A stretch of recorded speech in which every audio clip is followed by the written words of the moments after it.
Inilah Radio Talk bersama Kementerian Kesehatan Republik Indonesia. Mendengar peringatan Hari Kesehatan yang jatuh pada tanggal 12 November setiap tahun bisa dijadikan sebagai momentum bagi bangsa Indonesia untuk berfokus membangun diri, keluarga, masyarakat, dan negara khususnya di bidang pembangunan kesehatan. Untuk tahun ini, Hari Kesehatan Nasional mengangkat tema yaitu Sehat Negeriku, Tumbuh Indonesiaku. Kita akan membahas selengkapnya dengan dua narasumber yang sudah bergabung melalui Zoom meeting dan tentunya bisa Anda saksikan juga di media sosialnya Elsinta. Yang pertama, narasumber kami adalah Kepala Biro Komunikasi dan Pelayanan Masyarakat Kemenkes RI, Dr. Gigi Widiawati MKM, dan juga Ketua Umum Ikatan Dokter Indonesia atau IDI, Dr. Daeng M. Fakih SHMH. Kita akan berbincang selengkapnya dengan dua narasumber kami mengenai Hari Kesehatan Nasional ke-57. Saya Beri Hamzah, inilah Radio Talk selengkapnya.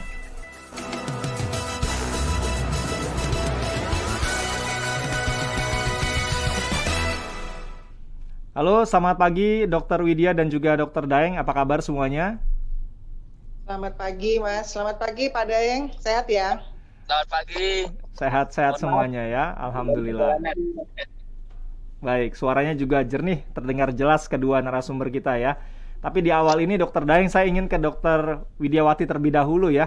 Kami ingin tahu tentang peringatan Hari Kesehatan Nasional. Ini kan diperingati setiap tahunnya ya, Dr. Widya. Namun mungkin bisa diceritakan oleh Dr. Widya mengenai sejarah dari Hari Kesehatan Nasional ini, Dokter. Silakan, Dok. Baik, terima kasih Mas Beri. Iya. Iya, emang kalau kita tahu, Mas, HKN ini memang jadi salah satu momentum untuk melakukan pendidikan kesehatan sebagai salah satu usaha tentunya terkait dengan promosi kesehatan. Nah, kalau ngobrolin soal Hari Kesehatan Nasional, kita peringati pertama di tanggal 12 November. Yang dulu pertama kalinya adalah berawal dari pemberantasan penyakit malaria di Indonesia. Di era tahun 50-an, penyakit malaria itu mewabah di Indonesia. Dan penyakit ini menjangkiti hampir semua masyarakat di seluruh negeri. Ada ribuan, ratusan ribu orang bahkan yang tewas karena wabah malaria tersebut.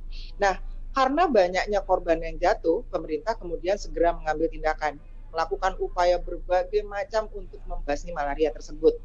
Nah, salah satunya upaya pembasmian malaria itu tepatnya di tahun 1959. Nah, terbentuklah Dinas Pembasmian Malaria oleh pemerintah. 4 tahun kemudian, tepatnya tahun 63, namanya diganti jadi Komando Operasi Pembasmian Malaria, disingkat waktu itu menjadi KOPEM.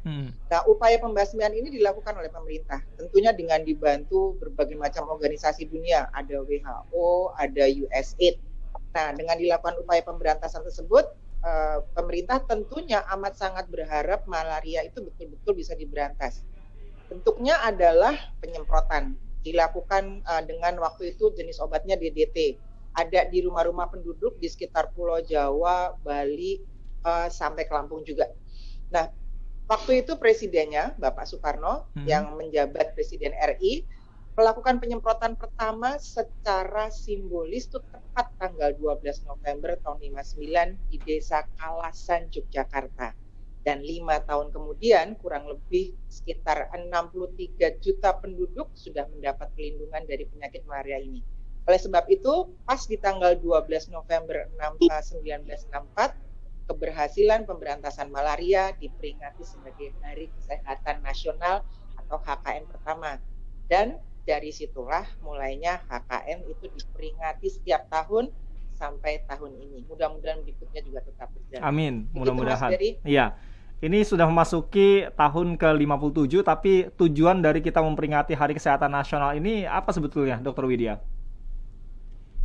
Tujuannya ya pasti nomor satu meningkatkan kesadaran masyarakat untuk masyarakat Indonesia bahwa kesehatan itu amat sangat penting. Nah, kalau tujuan khususnya di HKN 57 saat ini itu tentunya yang sekarang kita ambil tema Sehat Negeriku, Tumbuh Indonesiaku. Itu untuk memperjuangkan ketahanan kesehatan Indonesia, sekaligus juga sebagai pengingat, edukasi, serta menumbuhkan partisipasi masyarakat, supaya masyarakat itu tetap berperan aktif di dalam kesehatan.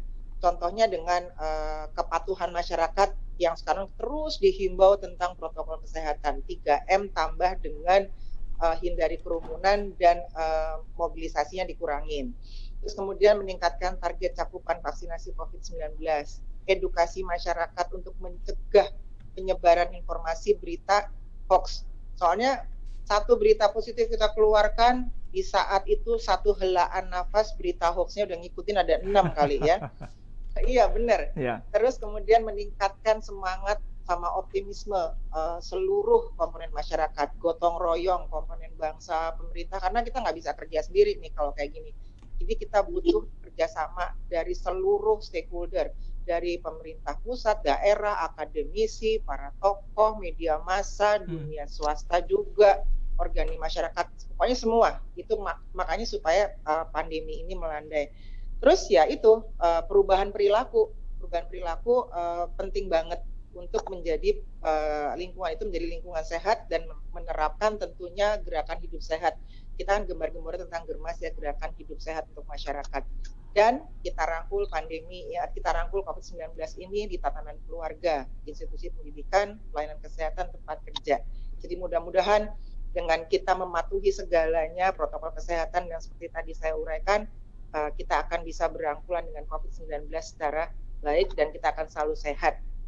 Gitu Mas. Ya, ini sesuai dengan tadi sudah disampaikan oleh Dr. Widya ya, tentang tema di tahun ini, Hari Kesehatan Nasional adalah Sehat Negeriku, Tumbuh Indonesiaku. Tapi makna lebih mendalam dari tema ini apa sebetulnya, dokter?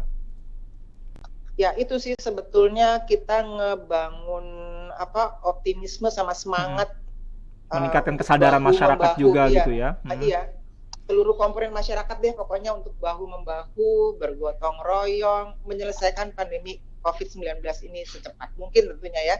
Dan di HKN 57 ini kita berharap dijadikan sebagai momentum kembali mengedukasi. Tadi juga salah satunya mengubah perilaku, meningkatkan partisipasi masyarakat, penerapan protokol kesehatan, terus kemudian ayo vaksin. Nah, terutama juga yang cakupan lansia kan masih kurang, kita ajak lansia kita untuk vaksin, serta juga pastinya memberikan apresiasi kepada semua pihak yang sudah kontribusi penanganan COVID-19. Dan kita dorong penguatan Pasienkes dalam upaya kesehatan promotif dan preventif, sehingga kita berharap banget seluruh komponen masyarakat dapat kembali produktif di era adaptasi kebiasaan baru ini. Itu Mas Ber. Ya, itu tadi mengenai temanya. Tapi biasanya kan kalau kita memperingati, ada peringatan, biasanya selalu ada kegiatan nih, Dokter Widya ya. Betul seperti itu ya? Ada. Ada kegiatan apa saja dalam rangka Hari Kesehatan Nasional ke-57 di tahun ini? Baik, kalau yang pertama tentunya di malam sebelum kita tanggal 12 itu biasanya kita setiap tahun itu ada bersama mengenang pahlawan kesehatan. Itu kita melakukan kegiatan mengheningkan cipta bersama dan doa bersama. Kalau dulu kita datang ke makam gitu pahlawan-pahlawan kita. Jadi mengheningkan cipta kemudian doa bersama. Lalu juga ada pengabdian masyarakat itu tentunya memberikan bakso segala macam. Kemudian kita ada seminar ilmiah.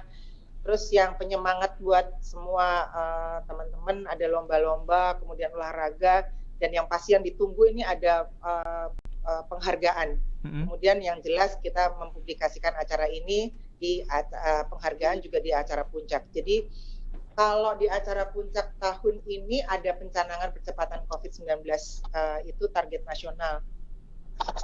Kemudian itu sudah dilakukan sebetulnya kemarin perjalanan. Kemudian juga memberikan kalau tidak salah mudah-mudahan jadi tidak ada halangan memberikan penghargaan kepada nakes teladan di puskesmas dan rumah sakit. Intinya adalah kita apresiasi seluruh kerja kerasnya para nakes kita, para mitra kita dalam memberikan melandaikan pandemi 19 ini. Baik. Itu Mas. Luar biasa. Tentunya penghargaan kepada para tenaga kesehatan ini yang memang harus diberikan ya. Nah, saya ke Dr. Daeng. Berbicara mengenai Hari Kesehatan Nasional, bagaimana tanggapan Dr. Daeng mengenai kesehatan di Indonesia saat ini? Apalagi selaku bagian dari tenaga kesehatan, dokter, di tengah pandemi terutama, bagaimana melihat kondisi kesehatan di Indonesia saat ini, Dr. Daeng? Ya, terima kasih Mas Berry, Dr. Widyawati. Yang pertama saya sampaikan ke seluruh nakes dan bangsa Indonesia, selamat Hari Kesehatan Nasional. temanya ini menarik sekali temanya. Sehat negeriku, tumbuh Indonesia. Jadi apalagi tema ini diusung pada saat kita menghadapi pandemi COVID ya. Kalau tema ini kita tempelkan ke seseorang, memang betul. Seseorang itu misalnya satu anak manusia ya, tidak bisa tumbuh memang kalau tidak sehat. Jadi memang prasyarat tumbuh itu adalah sehat. Bayi atau anak baru lahir, bahkan anak remaja, bahkan yang sudah usia produktif, itu kalau tidak sehat, pertumbuhan, seluruh pertumbuhan baik fisik, mental, spiritual itu juga terpengaruh. Sama dengan kondisi sekarang saya kira Mas Bari. Ya, pemerintah kan juga mengatakan ya, bahwa Presiden itu selalu mengatakan bahwa penanganan kesehatan ya dalam kondisi COVID ini harus memang sejalan, karena kalau kondisi kesehatan tidak tertangani, pertumbuhan di bidang ekonomi, pertumbuhan di bidang sosial, bahkan pertumbuhan di bidang politik itu tidak terdorong dengan baik. Jadi memang tema sehat negeriku dan tumbuh Indonesiaku pada saat ini, saya kira ini sangat tepat dan sangat strategis ya di tengah-tengah pandemi COVID. Mari kita tetap jaga supaya COVID ini terkendali dengan baik. Dengan terkendali dengan baik, rakyat kita sehat, maka seluruh kehidupan kita yang lain, ekonomi, sosial, bahkan politik itu akan bertumbuh dengan baik. Tapi kalau kondisi kesehatan terganggu karena pandemi COVID, pasti akan pertumbuhan ekonomi jadi masalah, kehidupan sosial jadi masalah, bahkan kehidupan politik jadi masalah. Selain masalah pandemi COVID, memang kita masih banyak PR yang kini memerlukan seluruh komponen bangsa, terutama tenaga kesehatan itu bahu-membahu. Persoalan stunting yang Mas Berry, ini kan memang mengganggu kondisi kesehatan bangsa, sehingga mengganggu generasi muda kita untuk bertumbuh dengan baik ya. Generasi yang akan datang ya, bayi-bayi yang stunting itu kan tidak diharapkan kemudian menjadi bayi yang tumbuh cerdas dan sehat. Nah, ini yang PR kita memang selain pandemi COVID masih banyak PR kita yang harus kita selesaikan bersama. Dengan semangat Hari Kesehatan Nasional ini, saya kira semua komponen bangsa, terutama tenaga kesehatan, bimbingan dan koordinasi Kementerian Kesehatan itu lebih semangat lagi untuk mewujudkan ini. Saya kira itu Mas Berry. Amin. Baik, itu tadi pembukaan atau awal ya statement yang disampaikan oleh Dr. Daeng. Semakin menarik obrolan kita tentang Hari Kesehatan Nasional ke-57. Karena ini masih di tengah pandemi, nanti kita juga akan bergerak membahas tentang bagaimana perkembangan vaksinasi di Indonesia, yang saat ini menjadi salah satu program dari pemerintah yang sangat penting sekaligus sebagai salah satu poin penting dalam Hari Kesehatan Nasional ke-57. Nah, untuk netizen yang mau bertanya silakan di kolom komentar YouTube, Twitter maupun Facebook Anda bisa menyampaikan pertanyaan, karena kami live streaming juga di sana di media sosialnya Alsinta. Tapi untuk Anda yang ingin update atau ingin tahu lebih dalam tentang dunia kesehatan di Indonesia, Anda bisa kontak juga atau hubungi Halo Kemenkes di 15567. Buka websitenya juga bisa di www.sehatnegeriku.kemkes.go.id atau dengan mention ke Twitter Kementerian Kesehatan di @kemenkesri, atau Anda bisa juga mendengarkan siaran radionya di radiokesehatan.kemkes.go.id. Kita akan kembali lagi setelah kita dengarkan yang berikut ini. Radio Talk bersama Kementerian Kesehatan Republik Indonesia.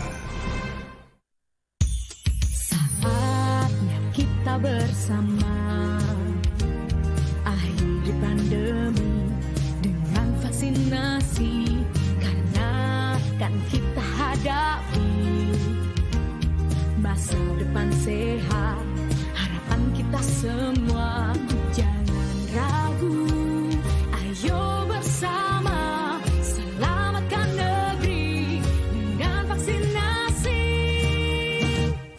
Vaksinasi, cegah infeksi, bersama akhiri pandemi.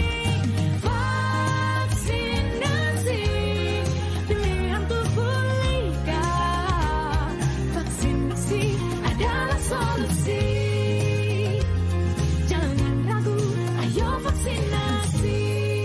dipersembahkan oleh Kementerian Kesehatan Republik Indonesia. Radio Talk bersama Kementerian Kesehatan Republik Indonesia. Terima kasih pendengar, Anda masih bersama kami dalam Radio Talk bersama Kementerian Kesehatan Republik Indonesia. Kita masih membahas tentang Hari Kesehatan Nasional ke-57 di tahun ini. Tapi untuk Anda yang ingin update tentang dunia kesehatan di Indonesia, silakan Anda bisa kontak atau hubungi Halo Kemenkes di 1500567. Buka websitenya juga bisa di www.sehatnegeriku.kemkes.go.id. Mention dan jangan lupa juga untuk follow Twitternya ya. Mention ke Twitter, kemudian follow Twitternya Kementerian Kesehatan di @kemenkesri. Atau Anda juga bisa mendengarkan siaran radionya di radiokesehatan.kemenkes. Saya ulangi, radiokesehatan.kemkes.go.id. Silakan Anda bisa dengarkan siaran radionya juga. Dan selama Radio Talk ini berlangsung, silakan Anda bisa juga simak melalui media sosialnya Elsinta, ada di YouTube, Twitter maupun di Facebook. Silakan Anda juga bisa menyampaikan pertanyaan di kolom komentar. Nah, ini masih berhubungan dengan tema HKN kali ini. Seperti tadi sudah disampaikan oleh Dr. Widya, masih berhubungan dengan pandemi COVID-19, sehingga rasa-rasanya kurang afdol kalau kita nggak update ya bagaimana perkembangan kasus COVID-19 di Indonesia saat ini. Dr. Widya bagaimana? Ya, Mas Berry izin Pak Daeng. Jadi saat ini nih kita sebetulnya berada di situasi pandemi COVID-19 level 2 dengan transmisi komunitas tingkat 1 dan kapasitas responnya sedang, di mana kasus konfirmasi sebesar 1,57 per 100.000 penduduk per minggu, rawat inapnya sudah di 0,28 ya Pak Daeng per 100.000 seminggu. Ini saya ngambil datanya. Monggo nanti kalau misalnya ini Dokter Daeng bisa tambahkan atau update juga ya. Iya, atau merevisi ya. Dan kematiannya 0,07 per 100.000 penduduk per minggu. Sementara positivity rate-nya 0,39% per minggu. Dan rasio kontak erat terhadap kasus konfirmasi itu 12,33 dan bornya 3,65% per minggu. Nah, di situasi ini menunjukkan tingkat penularan COVID-19 berada pada tingkat yang terendah dalam perjalanan pandemi selama ini. Sekali lagi mohon dikoreksi nanti sama Dokter Daeng, silakan. Dan sementara ya ahlinya dong, jadi kan saya membaca data. Dan sementara itu kalau kita lihat capaian vaksinasinya masih terbatas dengan vaksinasi dosis 1 totalnya tuh sebesar 58,34%. Dan vaksinasi dosis 1 lansia ini yang 40,5%. Makanya kemarin sebetulnya juga kita sudah menghimbau lansia ini majunya agak pelan ya. Pelan-pelan ya. Gitu ya. Iya, agak pelan. Tapi mudah-mudahan berikutnya berjalan lancar deh ya Dokter Daeng ya. Diperlukan juga strategi pengendalian yang tepat dalam mempertahankan situasi ini. Jadi seperti melandaikan kurva epidemi, mengantisipasi adanya lonjakan kasus. Ini kan kita lagi himbau-himbau mau Nataru nih. Nataru takutnya nanti naik lagi gitu kan. Terus berupaya meningkatkan tentunya tadi vaksinasi. Ayo vaksin yang belum vaksin. Kemarin juga saya sempat nih sedikit lagi mau beli sesuatu, iseng beli sate lah gitu kemarin. Tanya, Pak udah vaksin belum gitu kan?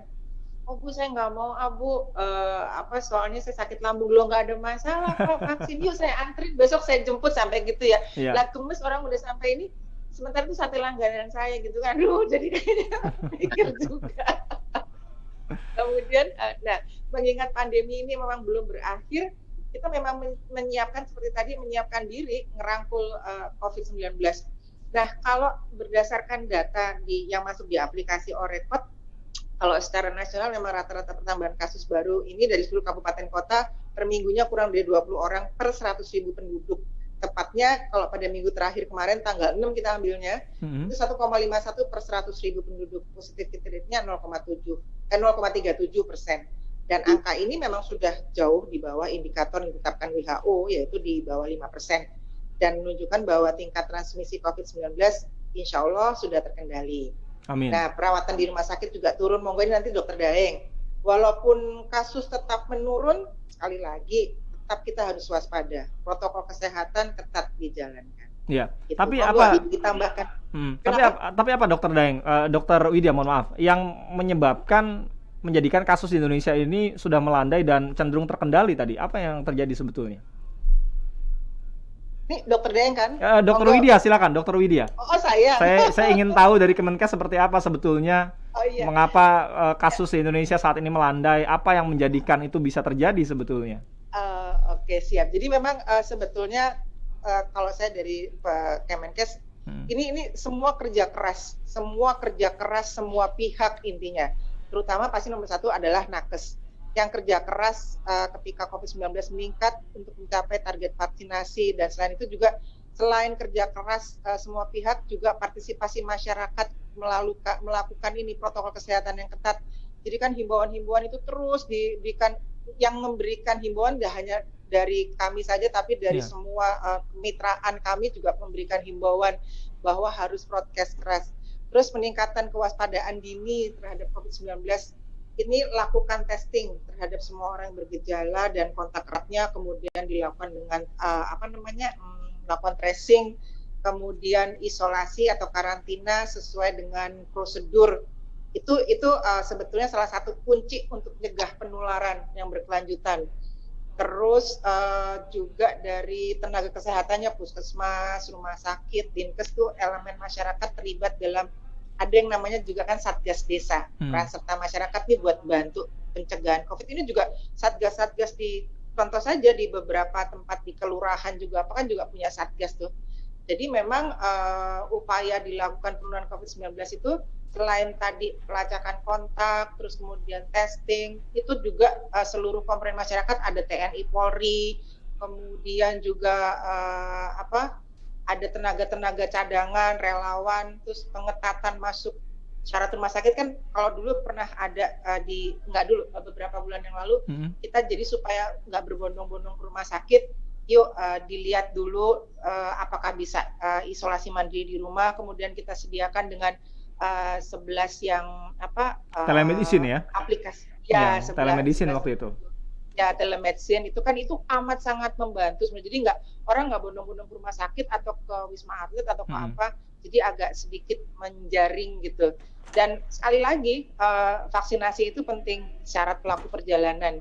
Terus kemudian juga di kantor-kantor sekarang, kalau dulu beberapa waktu yang lalu kalau mau masuk kantor itu harus ada swab-nya dulu gitu kan. Jadi itu sebetulnya adalah salah satu langkah-langkah di mana pandemi COVID ini melandai.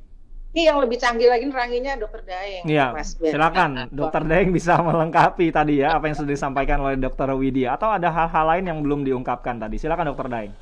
Ya, sudah lengkap sebenarnya Dokter Widya menyampaikan. Jadi memang kita ini kalau dari indikator-indikator yang disebutkan Dokter Widya, ini memang sudah cukup rendah terkendali ya. Nah, ini mari masyarakat semuanya ya. Jadi bukan hanya pemerintah, bukan hanya Kementerian Kesehatan, bukan hanya tenaga kesehatan, bukan hanya TNI Polri, tapi mari seluruh komponen masyarakat Indonesia, rakyat Indonesia menjaga supaya tetap seperti ini terkendali.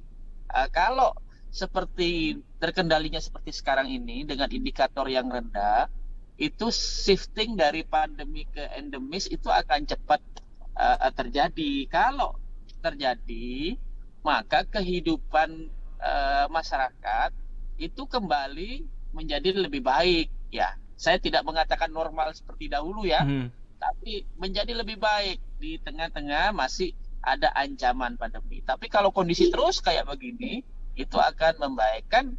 Kalau terjadi lonjakan-lonjakan juga yang, mohon maaf, yang rugi kan bukan hanya pemerintah, bukan hanya Kementerian Kesehatan, bukan hanya nakes, seluruh kita rakyat Indonesia itu rugi karena persoalan ekonomi, persoalan sosial itu akan pasti terganggu. Nah, mari saya hanya mengajak, marilah dengan kondisi yang indikatornya cukup baik ini kita jaga dan kita cegah tidak terjadi lonjakan. Nah, Dokter Daeng, ini kan indikatornya sudah cenderung membaik, tapi apa sih yang bisa kita lakukan sebagai bagian dari masyarakat ya? Terutama ini kita menyongsong Hari Kesehatan Nasional nih. Kalau kaitannya dengan pandemi, apa yang bisa kita lakukan untuk membantu pemerintah? Tadi Dokter Widya bilang Ya. Bukan hanya pemerintah saja, Kemenkes, tapi ada banyak stakeholder yang berperan, ada tenaga kesehatan, TNI Polri, relawan. Tapi kalau masyarakat, apa sih sekarang yang bisa kita lakukan untuk menjaga momentum yang baik ini, Dok? Ya, betul Mas Berry. Tadi yang dijelaskan Dokter Widya tadi mengatakan bahwa hasil yang terkendali ini adalah kerja semua pihak, begitu, semua pihak, ya. Misalnya di tingkat tracing dilakukan oleh semua pihak, termasuk oleh masyarakat, ya, oleh masyarakat, ya. Masyarakat apa yang sekarang dikerjakan dari data itu, nanti mungkin Dokter Widya rinci menyebutkan nanti dari data perubahan perilaku masyarakat sudah berubah. Ini yang terus ditingkatkan perubahannya. Memang belum, saya dengar belum 80%, tapi ini harus terus ditingkatkan perubahan perilaku masyarakat. Ya, kelihatannya enteng sekali prokes itu, ya, protokol kesehatan. Enteng sekali kita dengarkan, ya. Tetapi itu sangat bermakna karena apa? Karena protokol kesehatan itu kalau dikerjakan dengan baik itu pencegahan primer, pencegahan utama. Virusnya berubah bagaimanapun, kalau protokol kesehatan kita bagus, kuat, itu virus apapun tidak gampang masuk ke tubuh kita. Jadi itu makanya disebut pencegahan primer, Mas Berry. Nah, masyarakat ini sekarang dari data itu sudah mulai berubah, Mas Berry, dan ini fungsinya masyarakat terus menjaga protokol kesehatan yang dilakukan, kalau bisa ditingkatkan.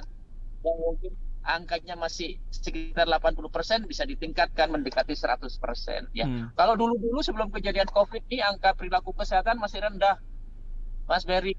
Dengan Covid ini kita belajar untuk, nah inilah sumbangsi masyarakat yang sangat strategis, tetap disiplin protokol kesehatan. Yang kedua, ayolah kita bersama-sama, karena ini kalau tidak kita bersama-sama, meskipun didorong oleh pemerintah, tetap nggak bisa jalan dengan baik, yaitu vaksinasi, Mas Berry. Nah, tadi diceritakan Dokter Widya, ini pemerintah sudah menyiapkan semua, dibantu oleh semua pihak, tenaga kesehatan, bahkan TNI Polri ikut bantu. Nah, masyarakatnya harus berbondong-bondong datang untuk segera divaksinasi. Karena vaksinasi ini selain protokol kesehatan yang saya katakan, ini juga strategis sebagai pencegahan sekunder. Jadi kita harapkan dengan vaksinasi plus protokol kesehatan, masyarakat sendiri ini, ya, bukan semata-mata kepentingan pemerintah, bukan semata-mata kepentingan Kementerian Kesehatan, bukan semata-mata kepentingan tenaga kesehatan, tapi ini kepentingan kita sendiri sebagai masyarakat, supaya terjadi, kalau saya istilahkan, double protection. Protokol kesehatannya mantap, vaksinasinya sudah bagus, ini double protection bagi kita supaya kita nggak gampang tertular. Mudah-mudahan faktor ini yang harus terus didorong oleh masyarakat supaya kondisi tetap stabil, tidak terjadi lonjakan. Kalaupun karena kita ini dikepung, ya, kalau dikepung oleh negara-negara yang lagi tinggi nih COVID-nya. Iya, betul, Dok. Ya, kalaupun terjadi lonjakan itu, kalau dua hal ini dikerjakan, ya, oleh masyarakat nih, karena segmen masyarakat, ya, kita mungkin tidak terjadi lonjakan seperti kemarin dan gampang dikendalikan. Kalaupun terjadi, ya, tapi kita berharap, ayolah masyarakat bersama-sama dengan protokol kesehatan dan mempercepat vaksinasi. Mudah-mudahan tidak terjadi lonjakan yang gelombang yang ketiga. Mungkin itu, Mas Berry. Baik, nah berbicara mengenai vaksinasi, tadi sudah disinggung oleh Dr. Daeng. Update terakhir kebijakan vaksinasi di Indonesia bagaimana, Dr. Widya? Nah, update terakhir. Jadi kalau berdasarkan data vaksinasi COVID-19 nasional, ada bisa buka loh sebenarnya di vaksin.kemkes.go.id. Bisa dibuka tuh. Per tanggal 8 November 2021 pukul 12 siang, perkembangannya rinciannya sudah mencapai lebih dari 200 juta dosis suntikan.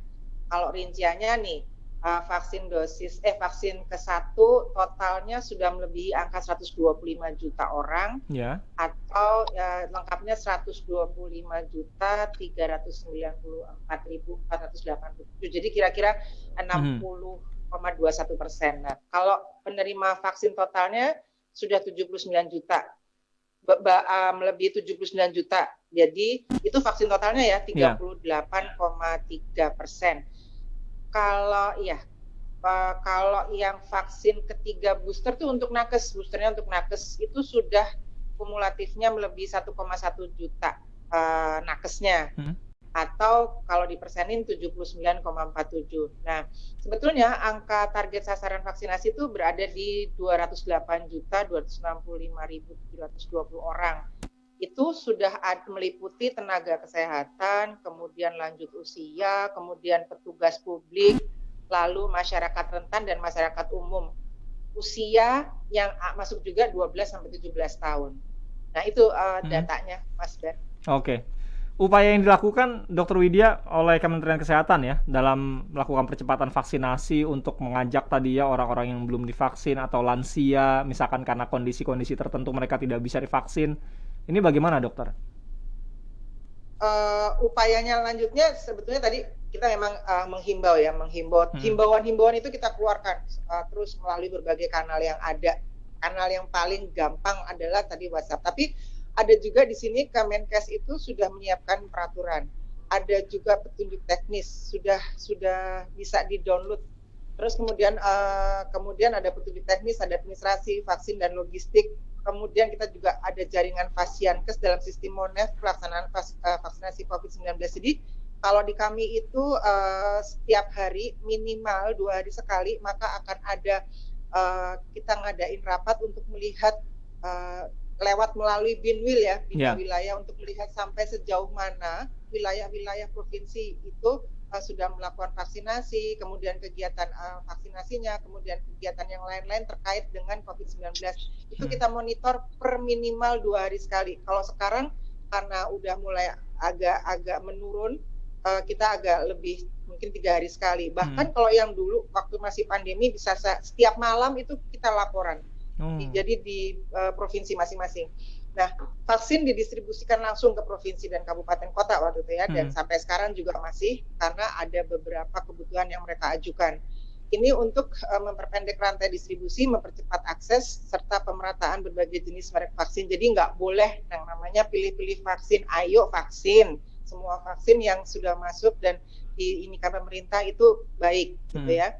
Dan untuk mempercepat pencapaian target vaksinasi, tadi seperti saya infokan juga, kita kerja bareng dengan KL, TNI, Polri, atau pihak swasta. Jadi kalau waktu itu masih rame buka sentra-sentra gitu, membantu mempercepat. Nah, untuk daerah yang rendah cakupan vaksinasinya, baik untuk vaksinasi dosis 1 atau 2. Masih ada dok ya, yang cakupan vaksinasi dosis 1 dan keduanya masih rendah, masih ada daerah-daerah itu ya? Ada, terutama untuk lansia nih yang tadi saya ceritakan, susah banget lansia, padahal kita udah ayo bawa dong, dirayu kayak gimana gitu kan. Tapi memang lansia ini naiknya amat lambat. 4 daerah itu yang lambat itu ada Sumber, ada Aceh, Papua, dan Maluku Utara. Nah, ini kami juga sedang terus setiap saat menyusun strategi yang disesuaikan dengan permasalahan atau hambatan yang spesifik tentunya di masing-masing wilayah untuk meningkatkan cakupan pada kelompok rentan itu berdasarkan kesediaan vaksin masing-masing. Oke. Dari itu. Baik. Ya, sebelum saya ke Dr. Daeng tentang peran atau dukungan yang diberikan oleh IDI ya untuk mensukseskan program vaksinasi ini, saya mau ke Pak Himsar dulu via telepon di Bandung ya. Halo Pak Himsar. Halo. Selamat pagi Pak, silakan dengan Dr. Widya dari Kementerian Kesehatan dan Dr. Daeng M. Fakih, Ketua IDI. Ya. Silakan Pak. Ya. Halo, Assalamualaikum. Waalaikumsalam. Silakan Pak, langsung ke pertanyaannya. Pak. Boleh Pak Himsar? Ya. Dr. Lidya dengan Pak Daeng ya? Iya, betul. Ya. Ya. Apa yang ditanyakan Pak Himsar? Silakan Pak. Ya, baik. Pertama saya mengucapkan apresiasi yang begitu tinggi. Ya. Ya, pertama saya ucapkan dulu apresiasi yang begitu tinggi terhadap tenaga nakes kita di Hari Kesehatan Nasional ini. Saya sedikit menyarankan saja, tapi saya pikir ini sudah terpikirkan juga. Terkait dengan cakupan vaksinasi kita yang di beberapa tempat masih rendah. Nah, mungkin kita punya aparatur yang terendah. Kalau untuk di perkotaan mungkin sangat efektif, tetapi nggak tahu kalau di pedesaan yang jauh ya. Di tingkat RT. Nah, mungkin RT ini yang bisa kita kerahkan untuk door to door mendata siapa yang belum. Karena di situ juga nanti akan ketemu mungkin juga pembantu rumah tangga yang belum, atau di tempat kos masih ada beberapa yang belum. Nah, dengan dasar data itu nanti mungkin dikelola di tingkat kelurahan atau kecamatan, sehingga mungkin bisa dilakukan gebyar vaksin khusus dengan nama-nama yang sudah sangat jelas yang belum terlaksana vaksin. Itu yang pertama. Baik. Kemudian yang kedua, berkaitan kita khawatir terhadap adanya libur nasional, baik itu tahun baru dan Natal, Pak ya. Natal. Saya menyarankan sedikit agak ekstrim, mulai tanggal 24 sampai tanggal 2, semua moda transportasi umum itu mungkin dihentikan saja. Baik pesawat terbang, kereta api, kapal laut, dan seterusnya. Itu yang sangat ekstrim. Atau kalau yang kedua, kegiatan tracing dengan kita tadi PCR-nya itu digratiskan. Ya sudahlah, sekarang mungkin perusahaan-perusahaan alat kesehatan yang sudah menikmati keuntungan cukup banyak, sekarang gratis lah untuk yang PCR-nya ini. Oke. Sudah banyak kita ketahui tentang itu. Ya. Saya pikir itu yang perlu cukup saya ya Pak Imsar ya. Ya. Baik. Terima kasih Pak. Saya apresiasi sekali untuk semua nakes karena saya dekat dengan orang-orang puskesmas, jadi saya tahu bagaimana mereka jungkir balik untuk mengatasi ini. Terima kasih. Ya, terima kasih Pak Himsar di Bandung. Tapi sebelum dijawab ya oleh Dr. Widya ataupun Dr. Daeng, termasuk tadi belum terjawab nih tentang peran dan dukungan dari IDI untuk mempercepat program vaksinasi COVID-19. Nanti kita akan bahas setelah yang berikut ini, tapi saya perlu mengingatkan lagi untuk Anda pendengar yang ingin mendengarkan Radio Talk ini atau menyimaknya secara langsung, bisa live streaming juga di media sosial. Tapi Anda yang juga ingin update tentang dunia kesehatan di Indonesia, silakan Anda bisa kontak Halo Kemenkes di 1500567 atau buka websitenya di www.sehatnegeriku.kemkes.go.id atau bisa follow dan mention ke Twitter Kementerian Kesehatan di @kemenkesri. Atau Anda juga bisa mendengarkan siaran radio di radiokesehatan.kemkes.go.id. Radio Talk bersama Kementerian Kesehatan Republik Indonesia. Hei, kalau masuk rumah warga lewat mana? Wah, susah ke sana. Hah? Apakah ada jalan rahasia tembus ke desa? Desa itu gak ada yang bisa tembus. Susahnya bikin kita mampus. Hei, kamu ini siapa? Berani-beraninya kamu datang sini. Pantesan gak tembus. Mereka sudah beradaptasi dengan kebiasaan baru. Pakai masker, jaga jarak, rajin cuci tangan. Dari mulai pasar, tukang sayur, posyandu, disiplin banget. Aduh, pada rajin olahraga, lingkungannya bersih, semua gotong royong. Walah, susah ini. Ayo ngaku, kamu siapa? Ampun, saya virus corona. Ampun, kabur. Wah, si COVID-19. Ayo kita kabur. Ayo. Berubah usir wabah bersama melawan COVID-19. Pesan ini dipersembahkan oleh Kementerian Kesehatan Republik Indonesia dengan dukungan dari USAID. Radio Talk bersama Kementerian Kesehatan Republik Indonesia. Semakin menarik perbincangan kita tentang Hari Kesehatan Nasional ke-57 yang diperingati setiap tanggal 12 November di tiap tahunnya. Tadi ada pertanyaan dari Pak Himsar, tapi saya perlu ingatkan untuk Anda pendengar dan juga netizen yang ingin update tentang dunia kesehatan di Indonesia, silakan Anda bisa kontak atau hubungi Halo Kemenkes di 1500567. Buka websitenya juga bisa di www.sehatnegeriku.kemkes.go.id atau follow dan mention ke Twitter Kementerian Kesehatan di @kemenkesri, dan juga bisa Anda dengarkan siaran radionya di radiokesehatan.kemkes.go.id. Sebelum dijawab nanti Dr. Widya, saya ingin kembali ke Dr. Daeng terlebih dahulu tentang bagaimana peran dan dukungan yang dilakukan oleh Ikatan Dokter Indonesia dalam upaya percepatan vaksinasi COVID-19. Sejauh ini bagaimana Dr. Daeng?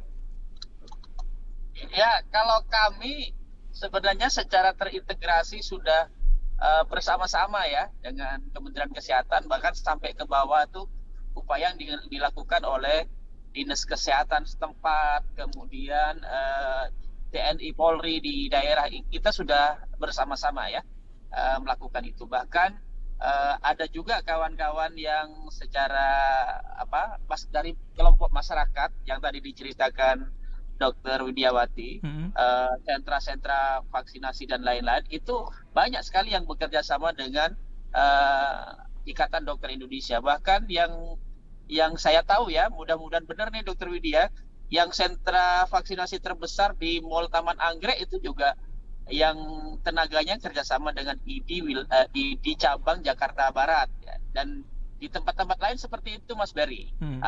Usulan Bapak yang dari Bandung tadi ya, itu Pak Insar. Pak Isan ya, saya kira nanti kelompok-kelompok masyarakat seperti RT RW itu bisa koordinasi dengan puskesmas setempat, dengan dinkes setempat. Ketenagaan itu nanti bisa, misalnya kalau puskesmas menyediakan alhamdulillah, tapi kalau tidak menyediakan, misalnya sudah terpakai semua tenaganya, itu bisa menghubungi Ikatan Dokter Indonesia itu untuk membantu proses vaksinasi, atau menghubungi kawan-kawan misalnya Persatuan Perawat Nasional Indonesia di daerah-daerah tersebut. Itu bisa dibantu, Mas Berry, karena memang program vaksinasi ini kan menjadi program nasional dan kebutuhan kita semua. Jadi sangat berterima kasih kalau ada masyarakat yang mau membantu dan berkoordinasi dengan puskesmas setempat atau dinkes setempat, dan berkoordinasi dengan organisasi profesi tenaga kesehatan yang ada. Pasti itu kolaborasi pasti akan terjadi, Mas Berry. Baik, Dr. Widya bagaimana tadi menjawab ataupun usulan dari Pak Hinsar di Bandung tadi? Silakan Dr. Widya. Baik, sebenarnya udah kejawab lengkap sama Pak Dr. Daeng ya. Dr. Daeng tadi. Sama, soalnya kan kegiatannya hampir sama. Jadi sudah koordinasi tentunya dengan puskesmas setempat, dan kalau misalnya tadi tenaga segala macam juga bisa koordinasi dengan dibantu oleh ID. Dan tentunya di bagian yang paling kecil di sebuah wilayah ada PKK. PKK itu juga membantu juga ya Dokter Daeng ya. Jadi PKK istilahnya non medisnya yang akan membantu di luar medisnya. Jadi sebetulnya sudah terintegrasi sampai ke yang RT. Kalau RT kita bisa katakan itu bisa merangkul yang PKK. Gitu, Mas Berry? Ya. Soal protokol kesehatan, tadi sempat disinggung sedikit di awal ya oleh Dr. Daeng dan juga Dr. Widya tentang protokol kesehatan karena kasus sedang melandai, kemudian vaksinasi terus digencarkan, meskipun tadi ya PR-nya adalah lansia, bagaimana bisa cepat divaksinasi para lansia yang belum ini. Nah, soal protokol kesehatan ini kan juga menjadi satu hal yang penting, tapi dari Kemenkes upaya yang dilakukan untuk bisa membuat masyarakat tetap patuh, tetap tahu, ini kita situasinya masih pandemi loh, protokol kesehatannya harus terus terjaga. Bagaimana, Dr. Widya?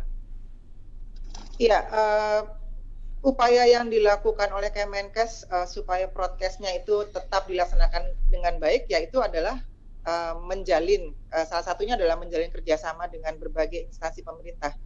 Dalam rangka memang kita selalu sosialisasi dan edukasi mengenai pentingnya menerapkan prokes sebagai upaya memutus mata rantai penyebaran COVID-19. Dan terus berkoordinasi mengenai kebijakan-kebijakan terbaru terkait dengan protokol kesehatan di semua tatanan masyarakat. Mas Berry? Baik, kita akan jeda kembali, nanti kita akan update juga karena penggunaan teknologi ya, aplikasi Peduli Lindungi, ini juga menjadi salah satu cara. Saya beberapa hari yang lalu sempat antigen karena pernah melakukan perjalanan keluar kota. Saya cek di aplikasi itu sudah ada daftarnya bagaimana antigen saya sudah terdata di dalam aplikasi Peduli Lindungi. Dan nanti akan ada update-update lainnya yang mungkin nanti juga akan dijelaskan oleh Dr. Widya. Kita akan jeda kembali, tapi jangan lupa untuk Anda pendengar yang ingin tahu update tentang dunia kesehatan di Indonesia, Anda bisa telepon, kontak Halo Kemenkes di 1500567. Websitenya bisa Anda kunjungi juga di www.sehatnegeriku.kemkes.go.id, atau follow dan mention ke Twitter Kementerian Kesehatan di @kemenkesri, atau Anda bisa dengarkan juga siaran radionya di radiokesehatan.kemkes.go.id.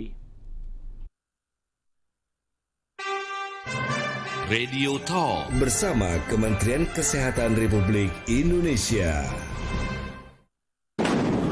Oke pendengar, hujan besar baru saja dimulai. Terdengar gegap gempita petir menyambar.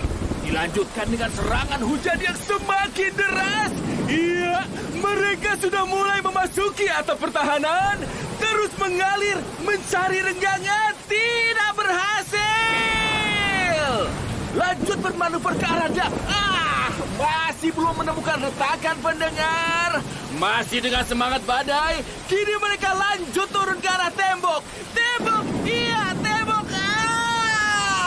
Gagal pendengar. Usaha yang sudah cukup keras tapi masih berbuah nihil. Pertahanan rumah Pak Eko memang yang paling gokil. Nippon Elastex 3-in-1. Cat dasar, cat anti bocor, cat akhir dalam satu kaleng. Dengan teknologi Hydroflex, meresap ke dalam pori-pori tembok, lindungi rumah secara maksimal dan praktis. Radio Talk bersama Kementerian Kesehatan Republik Indonesia. Sudah di sesi terakhir dalam Radio Talk bersama Kementerian Kesehatan Republik Indonesia, tapi saya ingin menyampaikan dulu informasi lalu lintas di tol Jakarta Cikampek. Dari arah Cikampek ke Jakarta macet karena di kilometer 5.300 ada seseorang yang tergeletak di lajur kanan, tapi sudah kami kontak ya petugas untuk bisa menindaklanjuti informasi yang disampaikan oleh Pak Niki tadi. Nah, kalau Anda ingin tahu atau update tentang dunia kesehatan di Indonesia, jangan lupa Anda bisa hubungi atau kontak Halo Kemenkes di 1500567. Atau Anda juga bisa buka websitenya di www.sehatnegeriku.kemkes.go.id dan follow serta mention ke Twitter Kementerian Kesehatan di @kemenkesri, atau bisa dengarkan juga siaran radionya di radiokesehatan.kemkes.go.id. Nah, penggunaan aplikasi Peduli Lindungi, Dr. Widiawati, ini seberapa efektif sebetulnya penggunaan aplikasi ini dalam mengatasi pandemi COVID-19? Ya, Mas Berry, sebelum ngobrolin seberapa efektifnya, kita bayang dulu di dalam aplikasi Peduli Lindungi tadi, kalau periksa swabnya ada di hasil tes COVID ya, itu biasanya masuk ke situ. Jadi kalau antigen kira-kira setengah jam kemudian sudah masuk di aplikasi. Kemudian ada beberapa aplikasi juga ada sertifikasi vaksin, coba dilihat sudah masuk belum. Ya, ada beberapa keluhan tentang itu, tapi mudah-mudahan sekarang semua sudah masuk ke dalam aplikasi Peduli Lindungi. Lalu ada riwayat kalau kita check in QR code masuk di suatu tempat. Baik, jadi Peduli Lindungi sebenarnya adalah aplikasi yang dikembangkan untuk membantu instansi pemerintah terkait melakukan pelacakan dan pemeriksaan untuk pengendalian penyebaran COVID-19. Nah, aplikasi ini mengandalkan partisipasi masyarakat untuk salah satu saling membagikan data lokasi saat bepergian agar penelusuran riwayat kontak dengan penderita COVID-19 ini dapat dilakukan. Nah, ini secara efektif memang dapat mempermudah masyarakat untuk menjalankan aktivitas sehari-hari. Akan lebih cepat, akan lebih mudah. Tujuannya sebenarnya dibikin PL ini mempermudah administrasi kesehatan masyarakat saat melakukan kegiatan, misalnya untuk alat mengendalikan kapan dia itu mereksa swab, baik itu PCR atau antigen atau jadwalnya vaksinasi. Kemudian juga bisa sebagai paspor kesehatan saat akan bepergian, di mana memang membantu masyarakat mencatat tempat-tempat yang pernah dikunjungi sehingga mempermudah pendeteksian kasus penularan COVID-19. Terus juga mengurangi kontak fisik antar individu. Misalnya waktu ditanyain dia nunjukin sertifikat vaksinnya. Terus juga bisa memberikan informasi terkait dengan tingkat bahaya COVID-19 di satu daerah. Dan tentunya juga memberikan informasi tentang vaksinasi. Nah, ini yang paling baru. Ya, yang paling baru ini terintegrasi dengan 50 aplikasi lain ya? Iya betul. Dengan aplikasi lain. Iya. Ini mungkin kalau bisa saya sebutkan diantaranya ada Gojek, Grab, Tokopedia, Traveloka, Tiket.com, dan masih banyak aplikasi lainnya begitu ya, Dr. Widya ya? Iya, jadi sebetulnya memang kita proses terus nih integrasinya. Dan sekarang tadi kan udah 50. Ini tuh sebetulnya tujuannya tuh dalam rangka memperluas cakupan penggunaan QR code-nya PL ini. Sejak awal Juli sampai sekarang itu sudah lebih dari 73 juta penggunaan dan lebih dari 25.000 merchants tergabung. Kedepannya kita berusaha untuk terus tambah lagi. dan kalau sudah luas jadi tempat atau sarana publik, kita juga akan coba di lingkungan sekolah. Oke. Nah, kalau dari IDI seberapa penting sebetulnya penggunaan aplikasi Peduli Lindungi ini, Dokter Daeng, dalam penanganan pandemi COVID-19 di Indonesia, Dokter? Ya, Peduli Lindungi ini secara umum ya, ini sudah dirasakan manfaatnya untuk pengendalian, Mas Berry, pengendalian penularan COVID. Jadi orang yang beraktivitas, mau berkumpul, mau bepergian, itu sudah ditapis dengan Peduli Lindungi ini, ya. Ya, ini untuk konsumsi masyarakat ya. Karena kita tahu bahwa penularan COVID ini kan memang dipicu oleh mobilitas yang tinggi, yang tidak aman ya, yang melakukan mobilitas itu misalnya sudah terinfeksi ya, atau dipicu oleh berkumpulnya orang yang di waktu berkumpul itu ada yang sakit. Nah, Peduli Lindungi ini bagi masyarakat minimal mampu menapis itu. Jadi orang yang melakukan mobilitas, orang yang akan berkumpul ya, itu dipastikan memang sehat, Mas Berry, sehingga penularan itu tercegah ya. Contohnya ya, yang naik pesawat itu kalau dia menunjukkan Peduli Lindungi dinyatakan negatif, dia kan di selama perjalanan akan aman. Termasuk ini yang paling gempar ya, dan ini menunjukkan daya ungkitnya Peduli Lindungi ini luar biasa. Waktu berkunjung ke mall disyaratkan memakai itu memang sempat gempar, tapi berjalan ya. Ya, itu ternyata sangat efektif itu ya. Yang dulunya ibu-ibu dengan alasan apapun tidak mau vaksin, setelah disyaratkan ke mall ya, itu jadi vaksin itu. Jadi ini luar biasa. Saya kira Peduli Lindungi ini harus terus digencarkan. Kalau masih misalnya belum sempurna, disempurnakan supaya betul-betul menjadi instrumen untuk bisa mengendalikan penularan di lapangan. Ya. Mungkin itu Mas. Ya, Dokter Daeng, ini kan mobilitas kita sudah mendekati normal ya sekarang ini, meskipun protokol kesehatan juga terus harus kita lakukan. Tapi perkiraan atau prediksi dari IDI bagaimana sih? Apakah dengan mobilitas yang seperti sekarang ini kita betul-betul akan menghadapi gelombang ketiga? Bagaimana, Dokter? Ya, Mas Berry, kan kita dari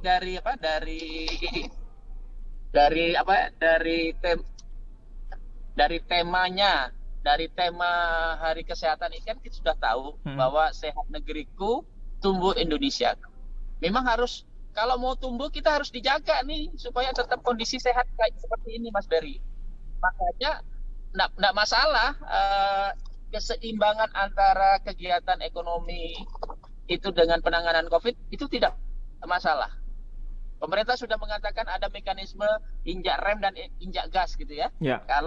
Kalau sudah membaik, gasnya pelan-pelan diinjak gitu. Tetapi tetap dibarengi kewaspadaan yang sudah diterangkan panjang lebar oleh Dr. Widiawati bahwa kita protokol kesehatannya tetap, vaksinasinya terus digenjot, sistem tracing testingnya harus betul-betul dijaga dengan baik, termasuk sistem Peduli Lindungi ini kan bagian dari sistem secara keseluruhan untuk pencegahan penularan. Ya, Dokter Daeng, soal vaksinasi kaitannya dengan mutasi virus yang terus terjadi, masih efektif nggak sih vaksin yang sekarang ini?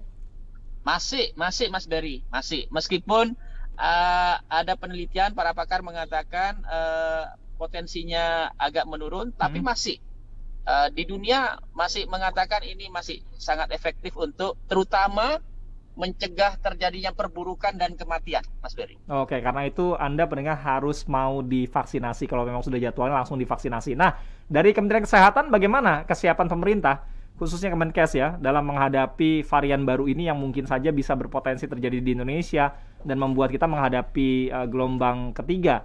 Dr. Widiawati, silakan. Ya, kalau menghadapi gelombang ketiga dan varian baru ini, Kemenkes tentunya memperketat tata laksana di pintu masuk negara di Indonesia bagi pendatang yang dari luar negeri. Nah, para pelaku perjalanan luar negeri ini dilakukan pemeriksaan sequencing termasuk untuk mengantisipasi masuknya varian baru virus COVID-19 ini ke Indonesia, termasuk yang sudah ini adalah varian MU. Nah, hal ini dilakukan memang mengingat saat ini Indonesia itu menempati peringkat ke-6 dunia sebagai negara yang warganya banyak mendapatkan vaksinasi COVID-19 setelah ada Tiongkok, ada India, ada Amerika Serikat, Brasil, dan Jepang. Nah, di sini pemerintah juga memantau ini Mas, perjalanan luar negeri seperti WNI yang baru kembali dari Kolombia atau Ekuador yang maupun negara-negara yang mengumumkan sudah ada penyebaran varian MU di negaranya. Nah, Kementerian Kesehatan terus melakukan koordinasi dengan instansi terkait pengawasan di pintu masuk negara kita, dan ini mengurangi pintu masuk negara Indonesia ini menjadi 4 bandara. Jadi hanya Suta, kemudian Samratulangi, Batam, dan Bali. 1 pelabuhannya di Batam, yang 2 yang lintas batas tuh PLBDN, ada itu Entikong dan Nunukan ya? Ya, Entikong dan Nunukan. Jadi memang tujuannya agar bisa melakukan pengawasan yang lebih baik untuk para pelaku perjalanan ke Indonesia yang jumlahnya makin hari makin banyak tuh. Rata-rata kita kedatangan sekitar 2.000 sampai 3.000 per hari. Nah, ini juga berimbas pada tempat-tempat karantina dan kapasitas tes labnya yang cukup dan tidak semua memang mampu untuk menyediakan. Jadi ini harus dipikirkan dan kita terus memaksimalkan pelayanan tersebut. Baik. Sebagai penutup, saya masing-masing berikan kesempatan 1 menit ya. Dr. Widiawati mungkin ingin disampaikan kembali apa yang perlu pendengar ketahui lagi, terutama dalam upaya kita mengendalikan pandemi dan dalam rangka HKN ya ke-57. Silakan, Dr. Widya. Baik, jadi saya fokus ke HKN 57 karena temanya kita sehat negeriku tumbuh Indonesia.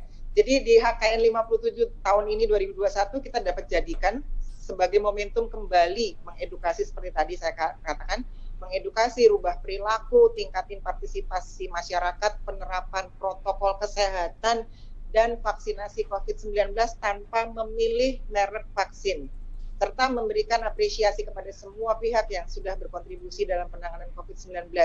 Selain itu juga mendorong penguatan Pasienkes dalam upaya promotif preventif, sehingga seluruh komponen masyarakat kembali produktif dengan merangkul di era adaptasi kebiasaan baru. Dan sekali lagi terus prokes, terus vaksinasi, enggak pakai milih vaksinnya. Jadi kita harus mempersiapkan diri untuk hidup bersama dengan COVID-19, merangkul dengan cantik dan indah dengan cinta, yang kita lakukan dengan terus menerapkan protokol kesehatan. Baik. Itu Mas Berry. Sepakat tentang hal itu, Dr. Daeng silakan sebagai penutup. Ya, Mas Berry, Dr. Widiawati. Yang pertama memang ayolah kita masyarakat masyarakat berbondong-bondong bersama-sama nih mempercepat vaksinasi. Itu yang pertama. Yang kedua, disiplin protokol kesehatan tidak boleh kendor.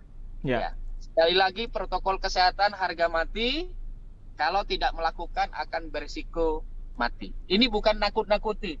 Kewaspadaan kita perlu supaya kondisi tetap terkendali seperti sekarang ini. Terima kasih, Mas Berry. Baik, terima kasih Dr. Daeng, Dr. Widiawati juga terima kasih. Sekali lagi terima kasih untuk Anda pendengar yang juga sudah bergabung tadi. Tapi saya perlu ingatkan lagi, Anda yang ingin tahu update tentang dunia kesehatan, silakan Anda bisa kontak Halo Kemenkes di 15567. Buka websitenya di www.sehatnegeriku.kemkes.go.id, mention dan follow Twitter Kementerian Kesehatan di @kemenkesri, atau Anda bisa dengarkan juga siaran radio di radiokesehatan.kemkes.go.id.